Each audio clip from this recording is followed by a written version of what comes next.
is Deborah Koeppel, and welcome to Cabana Talk with Abfabwomen. We are here at the beautiful Loews Lake Las Vegas Resort in Las Vegas, and I am here with some very absolutely fabulous women who I would like to introduce you to right now.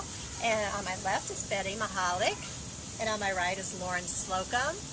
And we're going to be talking to Loren on ways us women can step into our greatness. And Loren is an international speaker, a coach, and a leader. She has written a book, The Greatest Love, which is a tribute to mothers. And she has written this book, Life Tuneups. So we're going to be talking to I also We all have. And she is the CEO founder of Loews, which is a network for women on how to stay true to themselves. She has traveled, I guess, with the last 20 years internationally with motivator Tony Robbins as a director and facilitator. And on top of all of that, she is a wife and a mother of 3 children. Welcome, Loren. Thank you so much. Thank you for being here. Oh, this is so much fun. Cabana Talk. I know. I think we should do everything out there. Or some tips on how us women can step into our greatness, into how to be true to ourselves and follow our dreams. First of all, a big thing is what you're doing right here. And I think it's getting yourself around great people. You know, Tony Robbins has an amazing line, and he says, who you surround yourself with is who you become, so choose wisely. That's so true. And that's the first thing to really look at in your life is, in with regards to stepping into your greatness, is hanging around people who believe in your greatness. Exactly. I remember once when I did my first book, it was 14 years ago, and not your everyday person was writing a book. I mean, there aren't the resources like there are today. It was either the top people doing books or there were nobody. no e-books out there. No e-books, no real internet, nothing like that. No real self-publishing world, if you would. And I was talking to Bob Proctor. And I said, Bob, I go, how come it doesn't seem like people are excited for me? I said, if I had a friend that wrote a book, I'd be so excited for them.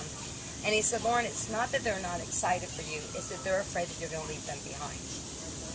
And I think that, once again, it's about getting yourself around people who really believe in you and really who authentically want to see you succeed. And I've got to say, sometimes it's hard. I think it's getting a lot better now. But it's hard because, 70 to 80% of the bullying in the marketplace is woman to woman. That's sad. And the world's not going to get better until we really make it a focus that we're going to, lock arms and that, Betty's success is my success, that your success is my success. And I think that's a big thing, first of all, about doing that. So, because I think you can set your intentions all you want. You go out there and you're ready to set the world on fire, but if you haven't locked arms with like-minded people, it can be hard. Exactly. Something a friend of mine told me the other day. She had gone to some women's conference here in Las Vegas, and she said one of the themes that came out is that women still don't support other women. Yeah. Which is really, really sad. Okay, why is that? Tell us. I mean, do you know? Is there any studies done on that? Is it competitiveness or jealousy? I think that there's a couple things. I think that I haven't really looked at the studies. I've like Tony, I've kind of studied human behavior.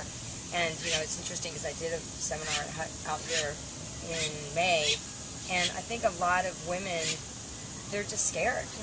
Yeah. They're just scared. All these women that showed up, they're like, I never would have, this is not my kind of thing. I don't go to seminars with other women, and I have more guy friends than girlfriends. I mean, you'll hear that line a lot. I have a lot of more guy friends than I do girlfriends. I think that there's a fear that they're going to be judged, that they compare themselves, and well, my life's not like that. Or, oh yeah, well, she's got that, or she's got this. Now, I have this one friend, and God bless her, but the line that she always says is, oh, you don't understand. The line about anything, it's, oh, you don't understand. But I do, right? We're women. There aren't that many things that make us so different. Right. It's kind of like if you look at really what are the biggest challenges that come up with people, it's usually like 4 or 5 things. It's not like a whole array of different things. I don't have the time, I don't have the money, I don't have the resources. I don't have the looks. I don't have the looks. I'm not smart enough. But you could probably list them all on both hands. It's not going to be like this huge thing. And so it all, I think, comes down to just not really, or trying to be somebody that you're not. I always say, to be someone you're not is really to waste the person that you are. And I don't think we celebrate our greatness or our uniqueness enough. So, anyway. So, I was going to just ask, do you think it's like a scarcity mindset? There's not enough to go around somehow, so I got to kind of I don't know. I mean, I think that the biggest thing is that they just don't trust each other because they don't trust themselves. That's what I was just going to say. I wonder if it's trust. I think it's they really just don't know. And I mean, I don't know. I mean, I know that I was different in my 20s than I was in my 30s, than I am in my 40s, right? And so I think there's just, and you read the news. I mean, God, you pick up the newspaper or you listen to the news and you're a woman in your 40s and then you start to think, oh my gosh, what's going to happen in my life now? Or you start to hear about the statistics about what percentage of women are widows in their 50s, or then you start reading all of this, and that scarcity probably does come on. But I think when you get yourself around great people who go, you know what, as long as we're locked arms, we're okay. As long as you know that we're going to be there for each other, we're going to be all right. And that's kind of how you started Lobella, is that right? Is that part of Lobella and supporting women? And what happened to me was we were teaching in Fiji for 2 years. We were teaching these health seminars. It was amazing. Every week we taught at a seminar, about 50 people every week, and it was kind of like Groundhog Day. We'd have a group come in, and then they would leave, and we'd fall in love with them, and then a new group would come in, and then we do, get to fall in love with them, and then they leave, and we really got to know each other pretty well. And I said to my husband, I said, it's time to go. And he goes, what do you mean? I go, I have to get home. I go, I got to help these women, because I think a lot of people learn a lot of skill from events, and I think skills are very important. But I saw a lot of women kind of leaving with this glazed look in their face, like, oh my gosh, now what do I do? Now what? What do I do now? Where do I plug in? And I said, they know what to do. I said, but they don't know who they are. You can give somebody all the steps that they are, but unless they're able to get back to who they are at their core, and we got so locked into our roles as a mom, as a business person, as a wife, as, a philanthropist. That's what I was just going to say. I was married for 18 years and I got divorced. I didn't know who I was. Yeah. I was married young. I had my children. I was a mother and a wife, and that was my life. That was my core. And all of a sudden, who you think that you are. Exactly. Yeah. And I think a lot of women just don't even know, and I think even a lot of men, so I think that's why what's happening in our country, we all understand why it's happening, is because people have been so attached to their career as their identity that they don't really know, so it's a great opportunity to kind of rediscover who you are. What is it that I really love to do? I don't like to sit outside in the hot sun and, do that for like hours of the day, right? Or do I go do it just because everybody else is doing it? But I think it's an opportunity to really look at, what do I really love? What do I love about my life? Do I love to travel? Do I love to be home? Do I love to, the sand between my toes? Do I love a sunset, a sundown? All of those type of things, and just really kind of create your own roadmap. Yes, and that's what you have in this book, like Tuneups. You really go into detail, and you have the ladies, write in the journal and to go through these certain steps, which I think are incredible to actually focus in on that roadmap. And I think that, if you don't have that, and you don't know what those resources are, then you can't pull them out. I was talking once about, I was in the airport, and I was calling my friend. It was like 4:30 in the morning, and I was calling her to wish her a happy birthday, and I'm on the tram, and I was wearing boots. And I fell back and I landed on top of this woman's foot. But every morning, and I was like, are you okay? She goes, no, I'm fine. But every morning I say to myself, today's going to be the best day of my life again. I do the same thing. And I, think about my I am statements, who I really am. I'm loving, I'm compassionate, I'm passionate, I'm Tomb Raider tight, I'm, whatever. I just say all those things. So it's kind of like filling your gas tank up with premium fuel. Affirmations for yourself. And really doing it consistently. Because I think people do it, and they go to a seminar, and they do it, and then they put their journal on the shelf, and then they never look at it again.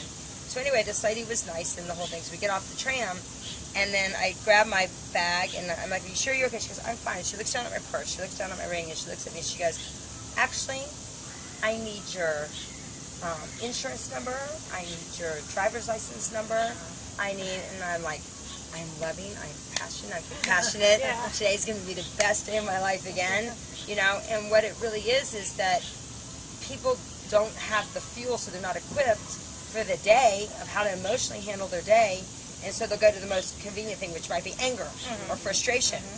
But when you've got that premium fuel in, it's a lot easier to go to the place that fills you up. Betty and I were just talking about setting our intentions for the day, too. And scheduling in time for yourself. Yeah, and I have, I say just 5 minutes.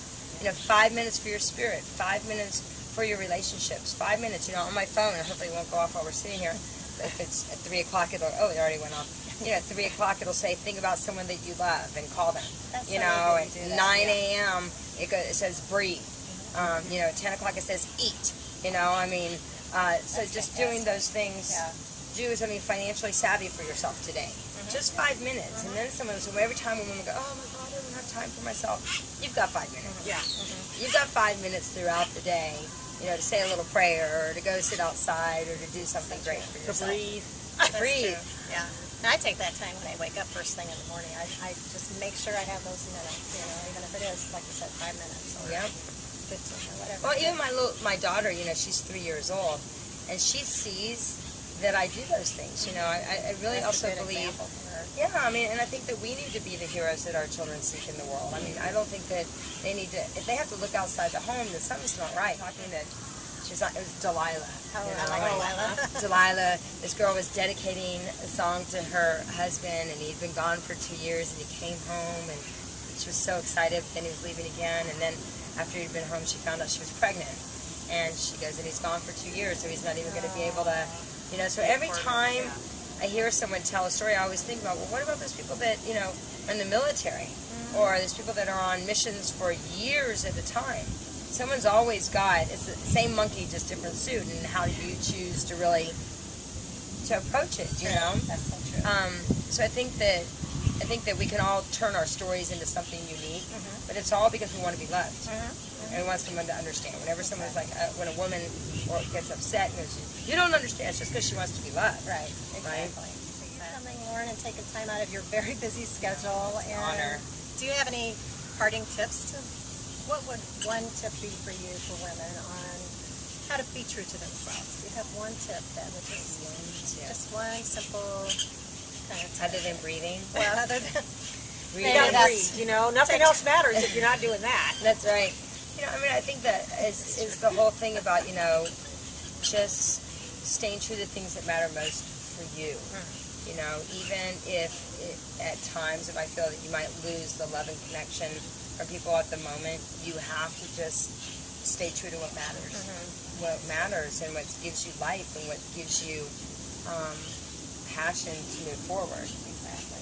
So, and you know what? Have fun. Have fun. Yeah, enjoy life. Enjoy life and stay true to who they are. Thank you, Loren. Thank you. So Awesome. happy you are Nice too. to meet you, Nice to Loren. meet you too, So happy Patty. Betty's here. Here with you on the Yay. couch. Yeah, we're on the couch. Yay. Thank you so much, everybody, for joining us. And until next time, have a wonderful day. Bye-bye.